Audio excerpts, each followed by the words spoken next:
a tātou tāpua i atu i le atua.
Le lalolangi e, ia outou alalanga atu i le atua.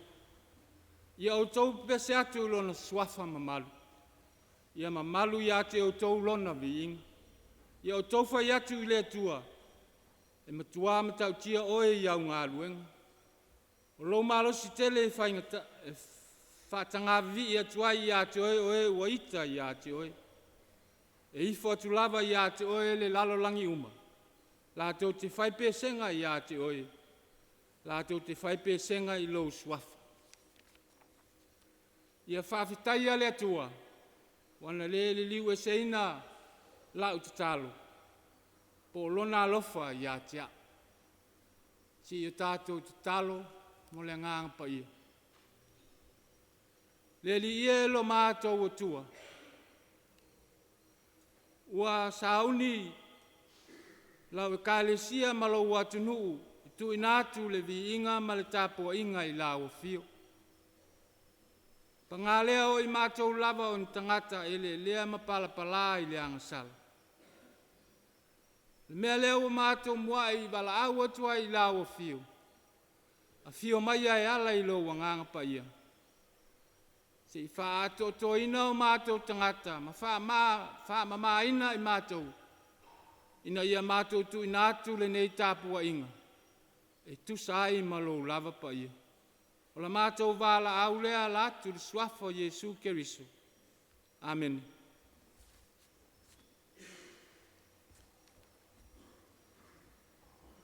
O le a tātou vi atu i le tua i lona vi inga i valus fulu maltasi.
faitauina o le afionga pa ia le atua.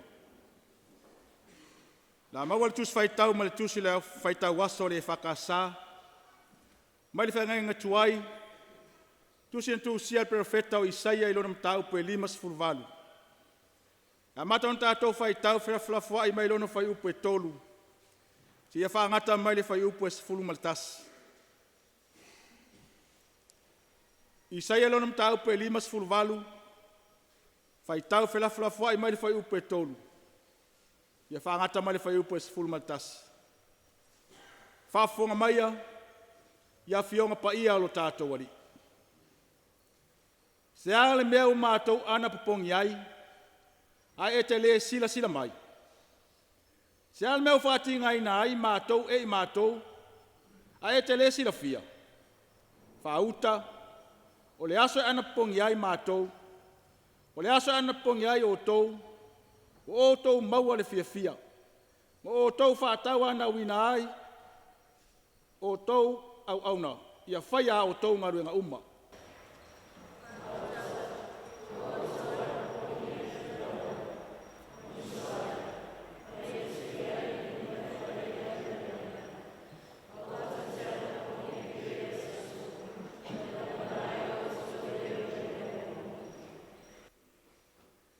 Whapena e ana pongi o te loto i ai. O le aso e whaatinga i na ale tangata i ate i alawa. I punou ai e alo na ulu e pei o le fiso. E whola nono moenga i le ia tala ma le lefulefu. Te whaingoa e le nā mea o le ana pongi, ma le aso e fia i ai le li.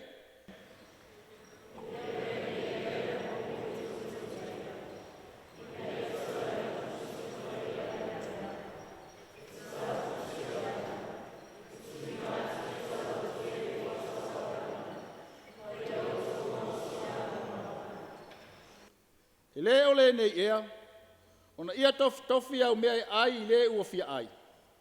Ia au mai i lau fale e o mātitiva ma whaasau aina. Ai loa wa le lava e te wha ofuina o ia. Awa fo i e te lafia i lātou i au lava ainga.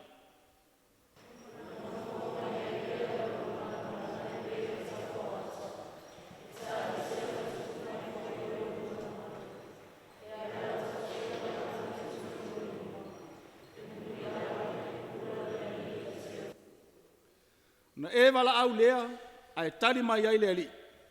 E te alanga atu, ai whetalai mai o ia, o au le nei. Pe a whai te whaate se ina le amo ia te o tou, o le tusi o le 5, ma le upu vale.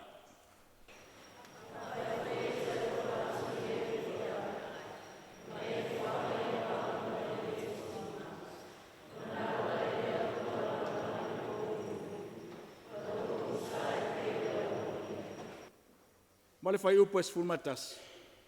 Kai teina foi oe le au noa i le li. Whamai rina foi oe a te oe pe a aunga vai. Whama usia ui. E rea foi oe pe os whanua o whasusu ina. Pe o le puna vai foi e le mate o nisua vai. I whamaunia mai le atu ala tātou whaitau. Whanongolonga ana whionga pa ia. Tu maut pe a te elon lava vi inga. Nei maso umai whawavau lava. Amen. La tātou toi pese le vi ingo le tue fitsu tolu. Fitsu tolu pese la tātou pese ai.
o tātou tālasanga, tālo o le whaafitai, tālo o le whātou senga, matu ina atu I le atua, nisi o tātou manaong. Tātou wifo, matatalo I le atua. Le atua mamanae, le tamā o le whaavavau ma le alii o le filemu, o le mua ma le mulimuli, o le olefa ma le omeka, o le atu laulau ma mea ua tumu ai, o lau lava lea na e whaia. Na e whaia fo ili tangata I a fōlinga I lau a fio, ma ua e vea ili tangata e whai ma whaatumtumunga o au ngā luenga mamana. Ma ua au ai lava ia I mātou o tangata na e whaia, o na vivi I ma whaafetaia lau a fio, a wā o ai ea I mātou wa e alofa ma e manatu mai ai. O lau wanga le lei le mawae, ma lau pule alofa, wa e tai saunga le mu mai ai le soifua si a mātou atunuu mai mātou uma.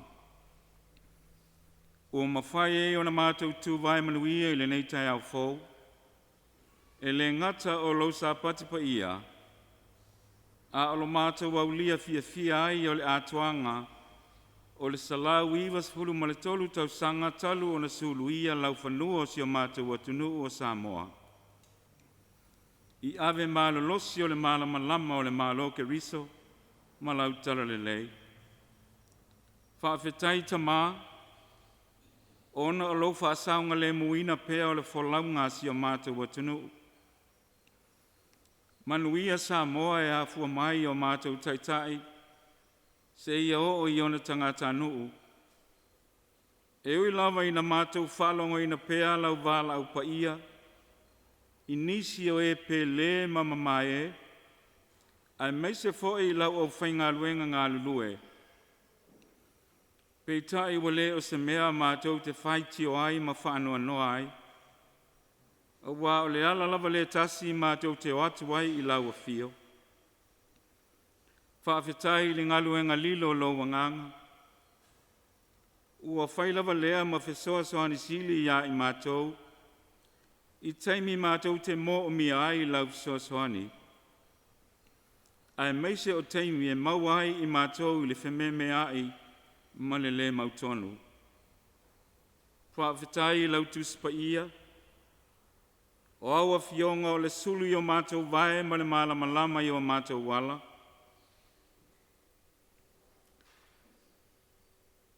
E ao ai, e ao ao, e whaatonu, ma whaapoto ai I mātou I lau ami o tonu. O le tapa sā ma le ta iala, e whaatonu whalau I lo mātou wola. E mawai atu le nei langi ma le nei lalo langi, a o aua fionga e tū mau e le liliu e o lava I le whaavavau.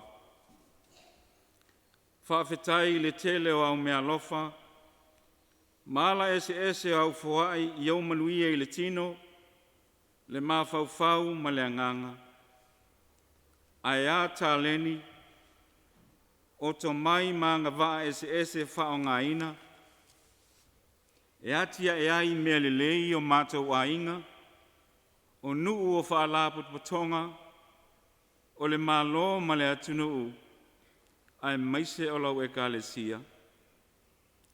Le atua lo whae, o le tongi ola ma le taulanga tutasi na e Saunia, e ala I le soifua ato atoa o lo mātou wali whaolo Jesu Keriso, ua whaasirisiri lava lea I la mātou whaafitai, o lou lava lea lo whatuno tele, ma lou fina ngalo ina ia le whano se tasi e whatuatua I a te oe, a ia maua umai I mātou le ola e whaavavau. Ia I laua fio le atua poto e toa tasi le mamalu, o le pule ao o le whaamanu ma le vi inga e whaavavau lava. Pangā lava lea, wa le lilo lava I au luma I lau sila whangati, la mātou whaasifonga ma si o mātou atunu o Samoa. O se atunu se ma leanga salapea, mai lava i o mātou tai, se ia o ina ia mātou whanau. O i mātou lava o ni tangata le usi tai, whaatalinga tuli ma le whaasili au pule i laua fio. Wa le atangi a lava fōli ngā lofa o laua fio i le whatinonga o mātou tiute mga luenga. Ono lo mātou manatu whapito, o le ola whafōlinga ma le ola sa ona whai, o le tuina nau ma le manao lasi, wa mātou le langona ai le alofa i nai o mātou uso lima vai. Wa nao na mātou mana na o e whai mai e isi me lelei mo i mātou, ua mātou aunga tatā lava e whai me lelei mo isi. Leta māmi o tonu e. E anu a i o mātou leanga ma wha le tonu. Wha mole, wha mangalo si o mātou atunu uma i mātou uma. A vea ia le maliuti ngā lo mātou wali i whaolo Jesu Keriso, malona toto na wha malingi ina, ua lava lea matatoe e ma ngalo ai i mātou uma. Lea tu alo whae. Wa nā o lawa fio e malia e o mātou mana o i melelei. Se i e whamanuia mai si o mātou atunu o Samoa ma ona tangata. Pui mai i ona lau whanua malona ngā taifale. Ai mai se tu langa la matia ona o suinga o le tau. Ma whaalawe lave whaale natura. Whamanuia i le whainga malo. O whaalaput putonga maso sa yete, o company ma pisinisi tu maoti, ai meise e lau e ka le sia, ma lau tala le lei na ia sanga whaatupu te lei na pea lo malo.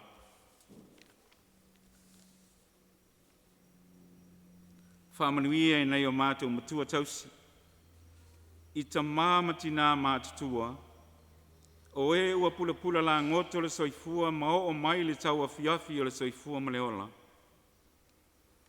Fo a ili tino malosi, ai meise o le mafau, ma ia mawhanawhana pea le wawhise o tai ma lau Afio. Alofangia e o whaata o tolia e mai o le tino, o mawhatianga ma le ato atoa o le malosi, o lau Afio, o le fo mai. I le ai foi se mai na foi fua i lau Afio. Se e anga le lei o lātou tonga ti ngā. O ai o fia maua lau soasoani, la vea i ma soasoani lau Afio. Whaamanuie nei a mātou whanau, o whanau ngā lulue, o whanau ia o onga, ai maise o nei a mātou whanau iti lo lātou wola tu kuae. Ia ola matutupu i lau Afio, e manui ai o lātou wolanga. Foa i le malosi, wa ia i loa o na ola mātatau i lau Afio, o wā o le āmatanga o le poto ma le atamai. Alofangia le au mawai o tama whanau o Samoa, manai o mātou a inga i so se tafa o le lalolangi, whaamanuia ia i lātou. Whaamawhana loa nganga i e ua maua i whaanoanoanga, ma le loi whafonga malingi o na lau wala au pa ia, i e sa pele i le mawhatanga i le tino nei, whaaloto tele ma whaamaise loa nganga ia i lātou. Whaamanuia le whenga iai o lo atunu i tiuti ma whaiva wa umana e titofi e ngā lulu e ai. Alofangia fo i le lalolangi puapua ngā tia, ona o le fia pule ma le ola whaatau tala o le tangata. Wa mātou le tausi, ma whaapele pele i lau fōwhonga i lona mātanga o fie na e whai ai mea uma i le amatanga. Ua whenga iai i mātou ma puapua ngā ma whainga tāo le nei ola. O taua, o misa ma whewaiwai inga, ai meise o whaalawe lave whaale natura, ua mātou te talo atu, le tu alo whae. Vave mai o se aso, e whai ai lau fina ngalo i le lalolangi e pei o na whai ai le langi. Ma ia maua ai e tangata umalava, lau fi le mumoni.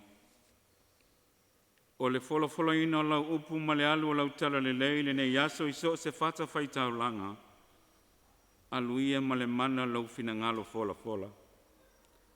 O le a foi se upu, o le a taita ina i mātou le ne yaso, a meise o le whaafafonga si o mātou atunu u, whaamatala loto o lau wanganga ia i mātou. Whaamanuia whai ngā tau langa lau whanau, mō nu ese ma lau tala le leile nei aso. O a mātou te talo ia. Whaatasi ai ma te talo lilo i te tonu o le tangata lava ia, o lau fina ngalo ta mai a whai a pea, ai awa lava so mātou whatau anau. O lau suafa Iesu, wala tuaila mātou te talo. Amen. Olivi inga e tolu se lau 5 ma le wha, o le a tātou toi pepese ai. Tolu se lau 5 ma le wha, olivi inga o le tua, tātou toi pepese ai.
O le launga I le swafa o le tua le tama, le tua le alo, ma le tua le nganga sa.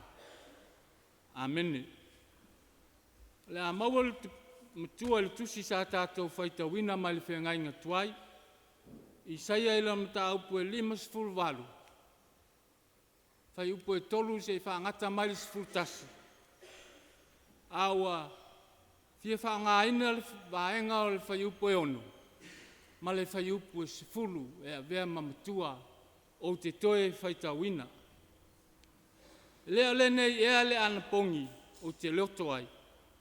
A whai fo I te alofa atu le ua fia ai ma e whanga I a maona o le uti ngā o nā lua e leo lo malama I le pou liuli. Ma lo pongi sa e pei o le awa uli ia. Le manatu au tū o le neiva yaso e whapea. Ana pongi. Fast. O le manatu o le nei yaso. Pei o nā mai e le tusi whaita waso o le tātou I ka le sia e whakasa. E whapea. O le ase ana pongi e te ria ina. O le ase ana pongi e te ria ina. What is an acceptable fast? O le ase ana pongi e te ria ina.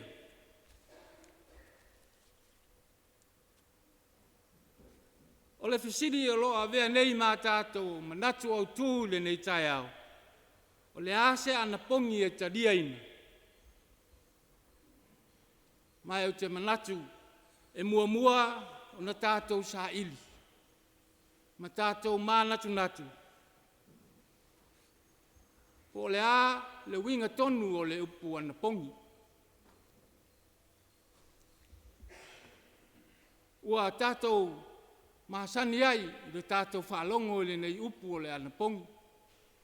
Ua tātou wa aifo iai, au tātou tuputupu ai, a whaatino ina, e o tātou ta māma o tātou tina ua whailangi le lātou wholau. O le aso lea,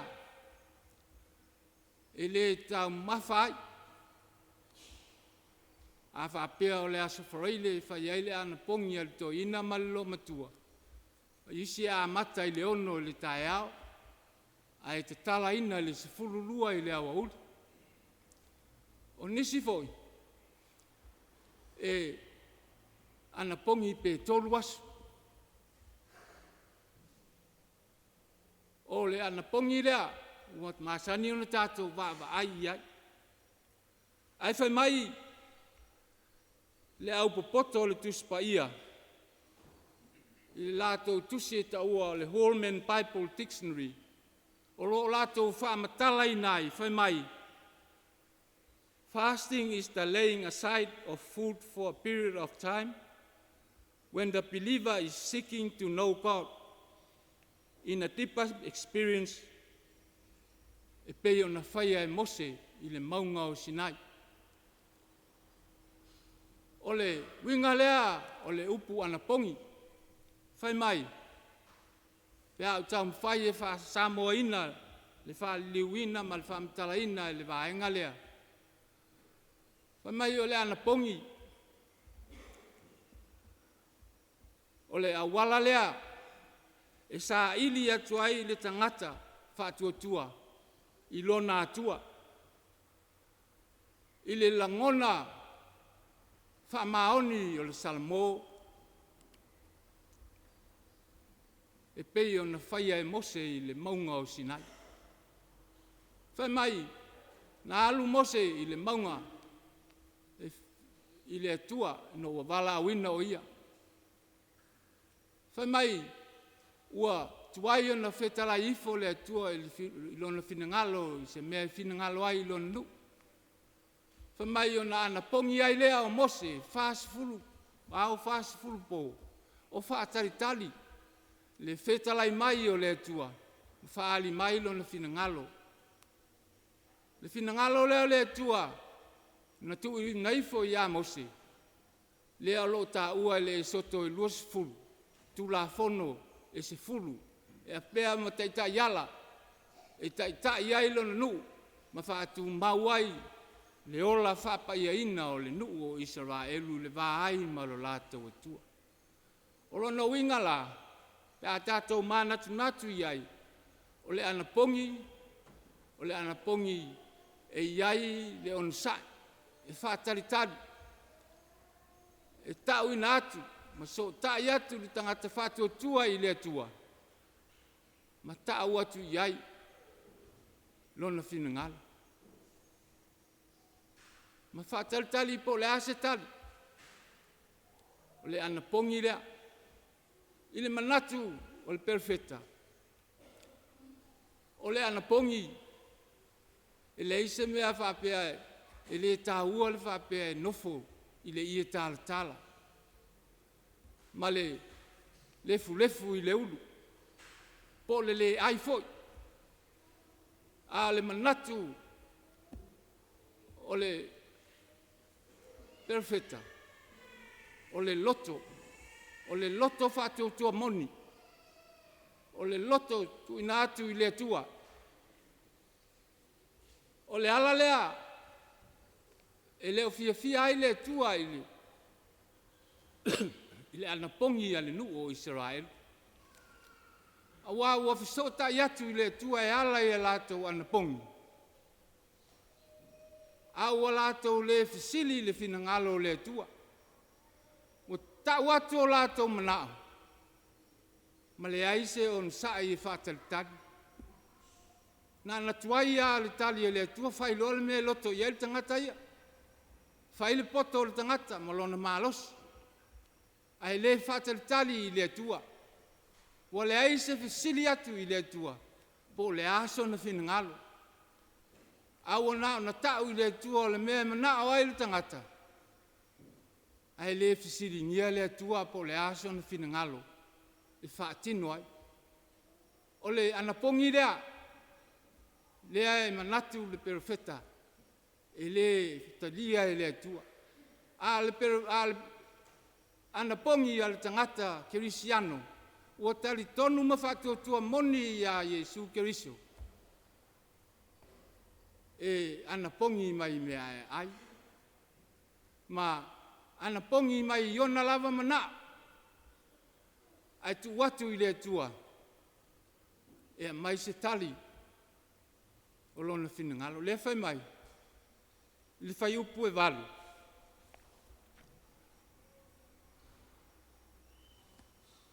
Wa lātou le iloa le ala i manu iai. Wa le aise tonu i mea lātou te whaia. Wa lātou whapio ino lātou lava manga ala. O i lātou umo e sa vali ai. Lātou te le iloa se manuia. O le tuai ngā ana pongi lea. O lo tele ai le ana pongi ale nuu o Israel.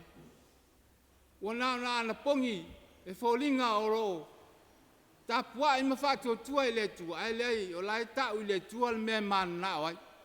E manao i le tua e whaia o lātou loto. Ai le o whātaritali ma whesiri i le tua. Po le asa na tali po sona finangalo. E whaatino ai whawhita auli ma whaingatā o leo whiangai mai lātou. Io e le tātou i kālesia. Le anapongi tonu lea. E pei ona la unga Yesu i lana la unga i lunga le maunga. I le mātai o ono whai upus fulfitu. Mātai o ono whai upus fulfitu. Pe a autou anapongi. Awane i autou mata whano noa pe o tangata whaafiami o tonu. Awa ua lātou whaaleanga o lātou mata. Ina ia i loa e tangata ua lātou anapongi. Le anapongi whaamaoni lea o lo fia iai le tua. O le anapongi e te le fia whaalia ai. E le ai sou manatu fo le tilo mai tangata o sole. Ta mahaloa la lai anapongi. E te manatu ai o oe o siri ese isi tangata uma. Tua ngā anapongi ia. Le ai le fia iai le tua. Ai fia le tua i le anapongi. o le tangata ua whātua tua atoa ma le loto atoa moni. Ina ia fisili atu I le tua, I sona fina ngalo, e whātau nuu ai, pe whātino ai, fuafuanga a wā, si fuafuanga o le ola manuia. Ioi, e se fo ile anapongi sa anapongi ai tani e. Ole anapongi lea, fa mai ele ai se ano manu, ai nao, la au, wala au aina. Ia e tutusa le anapongi lea, ma le anapongi fo ile whaasala lau mai e meti. Ole anapongi ea ngā le soifua maloloina. Ole anapongi lea e tautala I ele perfecta. Ole anapongi ea ngā mo le ola e whaavavau. Io e le tātou I kālesia. Io e le tātou o tenu. Po le a e atua I ngā anapongi o lo tātou whaia. O tātou anapongi ea e tau atu I le tua o tātou manao ina ia whaia o tātou manao. O le ala lea ua mafu ai le whitau ai. Ua mafu ai le whemisai. Ona ua tātou le anapongi e whesiri atu I le tua. E whesoso ani mai I se whaafita auli o whea ngai mai tātou. O le ala foi lea e mafu ai ona whemisai tono e kālesia I tono nu. Ua whaia lava le poto o le tangata ia. Ua ta watu I le tua ia whai lea. A o le mawhai na tu watu. E whaatia I le tua whaali maiso na whinangala. Ioe le tātou kālesia ma le tātou o tanu u le nei tai au. Tau loa ona sui le tātou anapongi. Tātou anapongi ma le whātua tua moni. Anapongi ma le loto ato toa whātua tua I le tua. Ma so tai atu I le tua. Ia whaali maiso na whinangalo. E maua ai so tātou toa while mu. Ma tātou manui ai. Ma tātou pai atu ai. I le malamalama o le nuu pe o na walo ia e le luka I lana tusi I whaalinga. E le ai lava se pō I le mea. Awa e wha malamalama ina e le li. E le ai fo I se fia inu. Po se fia ai. Awa e wha whanga ina e le li. E tawhi ai le vai. E wha susui nai. Ioe le tātou nuu ma le tātou atu nuu. A tonu o le alalea o tele ai. A mionga le lei te tonu a inga. O sawa aina ai whanau. Ua se la tātou anapongi. Ua tātou le whalongo le whinangalo le tua. A ua whailava o tātou loto. Ma tātou mana nao. E whai e le tua mea tātou te loto I ai. A o tātou le anapongi e tu watu I le tua. E whaali maiso na whinangalo. I whaafita uli o lo tātou whea ngai ai. A tonu o le alalea. Ua tele ai le wha o lima. Tele ai le whasi o tangata. E le ima mao atu fo. Na o whalongo ai. Tala mai TV. I mea te tupu le tātou atu nu. Ua whao lima se tasi I le la au malos. Ua se le mea lo anapongi ai. Ua se le whatinoina o le anapongi I le tua. Ioe Samoa. Maia tātou anapongi whatasi ma le loto ato toa ma le whamaoni I le tua. Ma tātou whesiri atu I ai. I se awala I whaasino mai. E fo ia whaafita uli o te tupu mai I te tonu o le tātou watanu. Ma whaala potputonga uma I te tonu o Samoa. Ia manuia. Le alofa ma le anga le lei o le tua. Ia tātou anapongi. Whai mai le tua. Anapongi ia mai le alofa. Le alofa ia. Le alofa e te whangai le ua fia ai.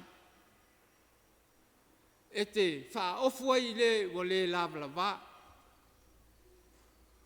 Ai le o le alapongi, e te whaasawa ai, e mai ai a te oe le pule. E te sawa ina isi o uso a tangata. Ai ana pongi le tua, fwa i mai le alofa. Lona alofa lea, pe ona whaalia i ngā alupele o Yesu Keriso. Na ia, maliwa i lunga o le sātauru.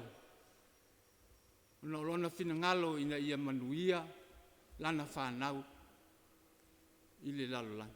I oe, Samoa ma le tātou i kālesia. Tātou ana pongi i le tua ma tā watu, i le tua ma tātou whātalitali. Ia whātino mai, ma whawai mai, e le tua le tali, e tātou maua le alofa. E tātou te maua e le whiawhatai, le whaaloalo le vāai o le tasi i leisi. E tātou te le soona, sau noa ai, i ni whamtalanga mamafa, au inga i lesi o uso a tangata. Ioe le tātou nu ue ma le tātou watu nu. Tātou ama pongi i le tua. Ina ia whātupuina le alofa i o tātou tangata. Ina ia maua i tātou le whealofanu. Ua tātou wāwa ai ai. I le tele o mea lo whasala lau i lunga o au wala tele vavave i nei vai taimi. O upu lava e tupu ai misa. Tupu ai whaalave lave. Ai sea, ua le ana pongi mawhesiri i le atua i se awala. E whaatino i nai, na i whaai mai le alofa. E whaatino ai le vā whiawhatai. Ma fo ia ai whawhita auti. Ia manuia, le nei asa o whainatau langa le whakasa. E whaamanatu ai, le alofa o le atua. Na ia, a wina mai aila na tala le lei, o le tala le lei ia Yesu Keriso i lona alofa. Ua tātou mau ai le toa file mu, ma le manuia mai le atua. Ia manuia, ono Yesu. Amen. O le a tātou toi vi atu, i le atua i le pese, se lau ono sifulu ma le ono. Se la uono sul maleono il pese o le a tātou pese ai.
le tuai, o le ona mea umalawa.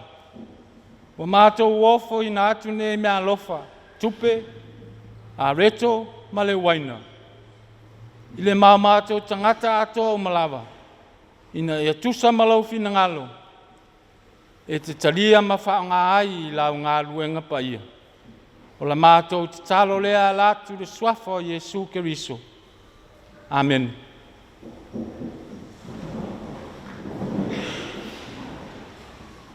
O le tali suanga pa ia alo tātou li. O uso pele ono le li. Whaafonga maia I upu o le whaatanunga o le tali suanga ala o tātou li I o Jesu Keriso. E pei ona maua mai le apostolo Paulo. O au fo ina o maua mai le li le mea ua o tu ina atuai ia te o tou. O lea lava po, na whaalata ina ai le li I o Isu. Na ia tango ai I le aretu. O ia whaafitai. O na tofi ai lea mawhai atu. Ina tango ia ina ai. O lo tino le nei ua tofi masui o tou. Ia o tou whaia le nei mea ma whaamanatunga ia tea. O ia whapea fo I le ipu ina ua umao na ai. Whapea atu o le ipu le nei o le whea ngai ngā fau lea I lo toto. Ia o tau whaia le nei mea ma whaamanatunga ia tea o ia so umatou te whainu ai. A wāua so umatou te ai le nei a reto ma whainu le nei ipu. Tau te whaelo atu ai le maliu o le li se ia awhi o mai o ia. Ma o le a whapea lava o na tātou whai. Se mua o na tātou te talo whawhitai atu. I le maia o tātou e le atua I lo nā lofa. Tātou te awai. I le nei Sauniga pa ia.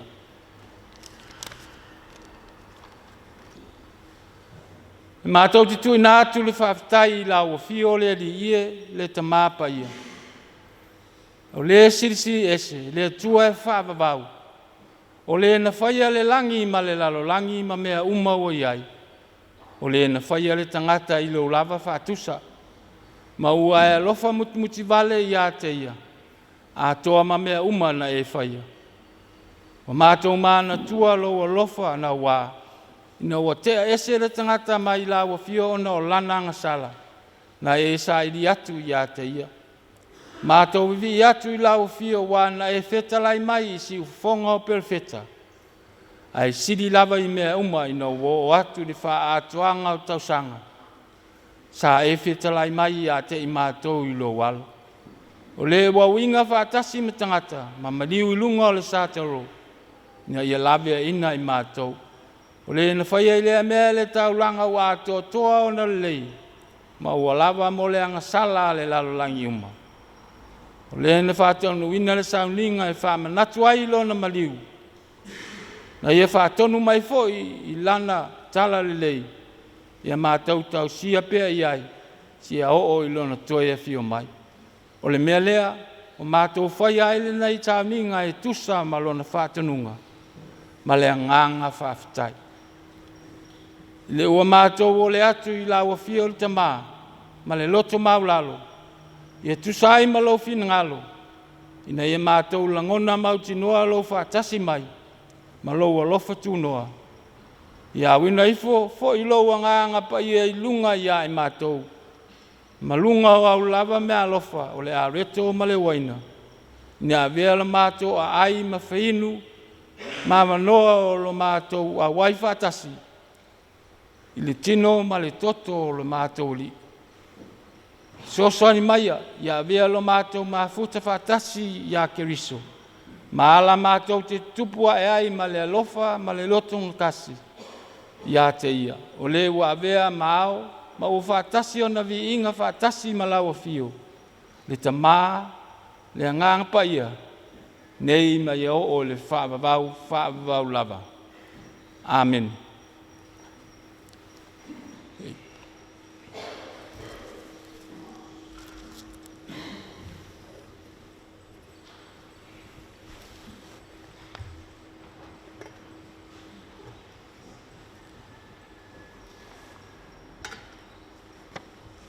O lea lava po na whaalata i nai le li o Yesu. Na ia tango ai le areto.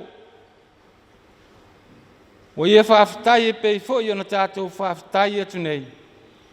O na tofi ai lea. Ma whai atu. I nā tango ia i nā ai. O le tino le nei o Keriso. Ua tofi e whai masui o tau. O ia whaapea fo i le ipu, ina ua umao nā ai. O ia whaapea fo i le ipu, ina ua umao nā ai. Ua whaapea atu. O le ipu le nei, o le whiangainga fau lea i lau toto. Ia o tau whaia le nei mea ma wha manatunga i a te ia. Ia so umātou te whainuai. Ma la whaapea lava o na tātou whatau nuin.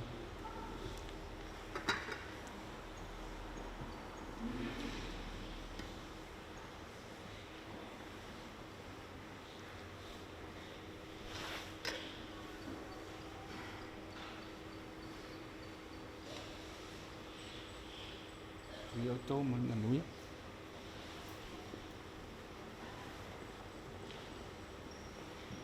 A tauli maina le areto matalia loa.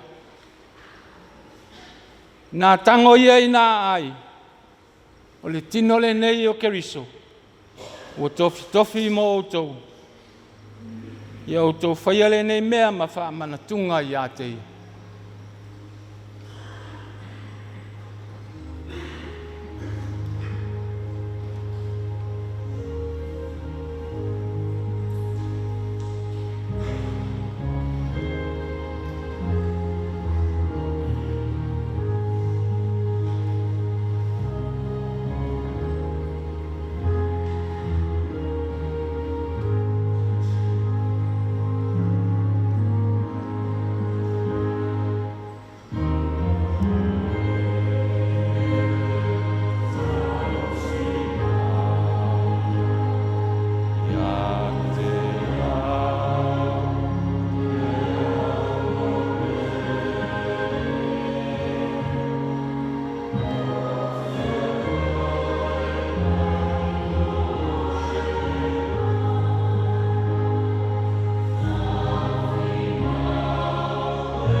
ina ua umaona ai, o whape atu. O le ipu le nei o le whiangai ngā whaulea I lo toto.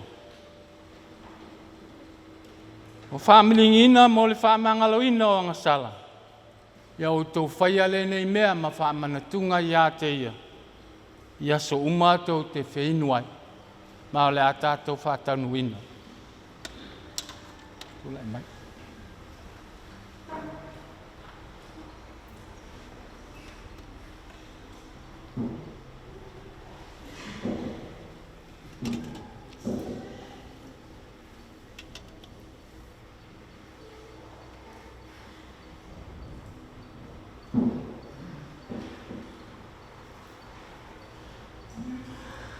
Tuia malmanuia.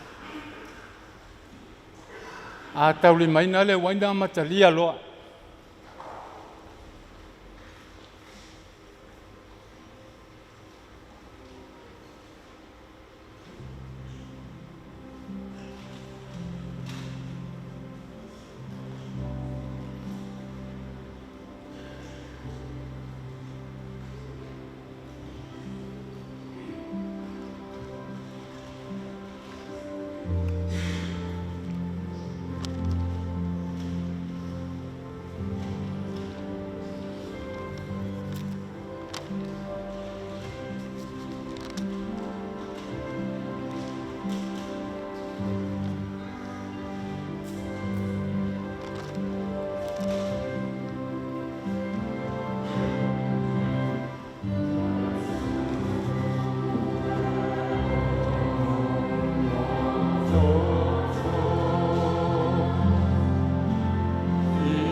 Se o tātou whāwau pēr tāla.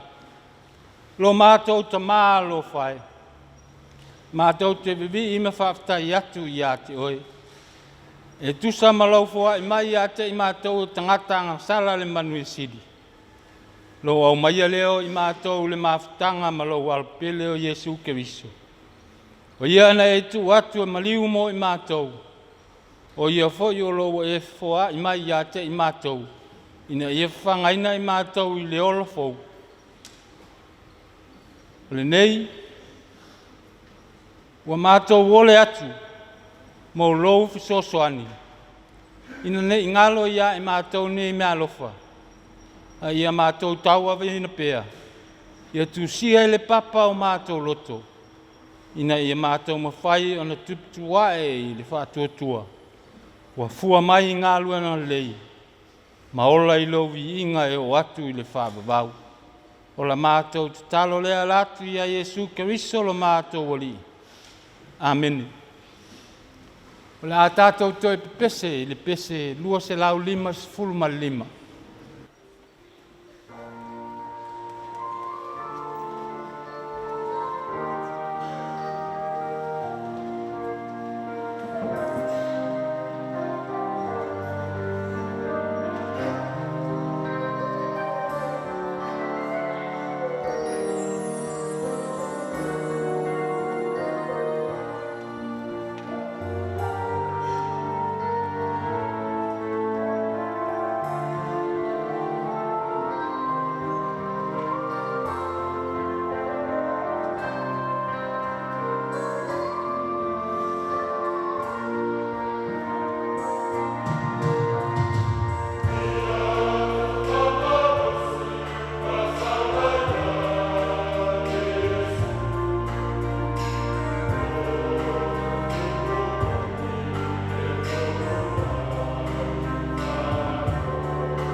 stalo whamanuia.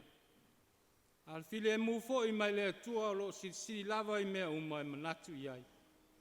Leo ina I o tau mawhawhau le poto ma le mawhawhau o le tua. Malona alo Yesu ke riso lo tātou oli. Ile malmanuia o le tua si ese le tamā, le alo ma le nganga pa ia. Ia te au tau pia lava ia sa umai le au noa. Amen.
Ole